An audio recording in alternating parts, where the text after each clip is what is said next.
guess that goes into reserves. Yeah. You want to make sure not only you're setting aside money each month of that rent to work on the house for vacancy, Yeah. Big repairs like the roof. So we call that capital expenses. Small repairs like fixing an oven that you put in a bad oven and you have to get Mr. Appliance out there. That's okay. Yeah. We have money set aside for that. Right.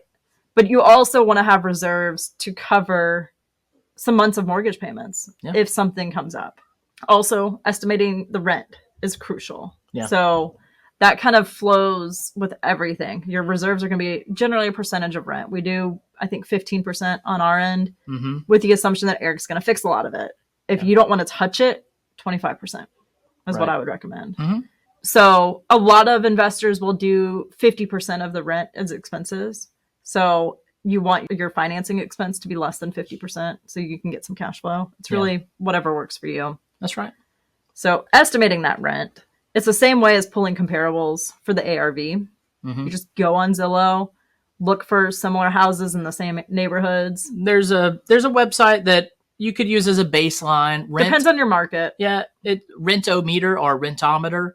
You just Google that and type in the description of your property and where it's located. And you throw in an address. It'll give you a rough idea. Yeah, it's not great for our market because we don't have enough volume here. Yeah. It's great in big metros. So that's been my experience. Bigger Pockets has one too. Same deal for us. It just doesn't work for our market. But if you're in a big metro, definitely check it out. And I would say, if you're using the Zestimate for a rental, it could be close to what you might do, but it's not necessarily going to be exact. Yeah. But just know this, your tenants, when they go to rent your house, they're going to look at it on Zillow. Right. And they're going to see that rent Zestimate. Either your rent is in line with that or it's higher.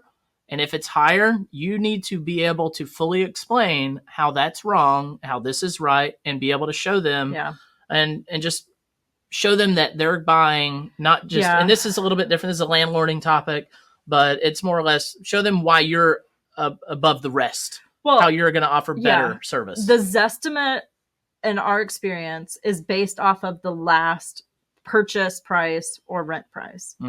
So if you highly renovate a house that was renting for $800 a month, but now you fixed it up and you're going to rent it for $15, your tenants are going to see that Zestimate's $800 and not understand why the rent's doubled. Yeah.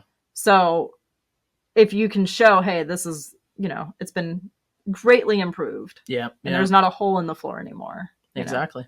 It makes sense. Yeah. So find comparable houses that are for rent. So in Zillow, I just toggle it to for rent and look at what's available and say, and also look at days on market. If it's been on the market for 6 months, the rent's too high on that house. Don't use that as a comparable. Yep. I would say anything less than 30 days is what I target. Yeah. Anything more than that, the rent's probably too high. Yeah. And you got to adjust with it. If your house is on the market for rent for more than 30 days, I would say for more than 2 weeks. Yeah. Because the longer it sits vacant, the longer you have a carrying cost. Yeah. Well, and if you think about it, if you knock the price down $10 a month, for example, that's what, $120 for the year. But if you have it sitting vacant for a month, that's a lot. Yeah. Whatever that rent value is. Yeah. So knocking the price even $100 has a better impact on your annual bottom line. That was a lesson that was hard for me to learn because I was like, the rent should be this. Why isn't no one renting it? But the longer it sits vacant, that hurts your bottom line more than a rent reduction. Yeah. Yeah. And if people aren't, looking at it or requesting to look at it or things like that, let that also be an indicator. If you had 50 showings and no applications, there's something wrong with the house or there's something wrong with the price. Yeah. So just try to get feedback and make adjustments. Yeah. So tax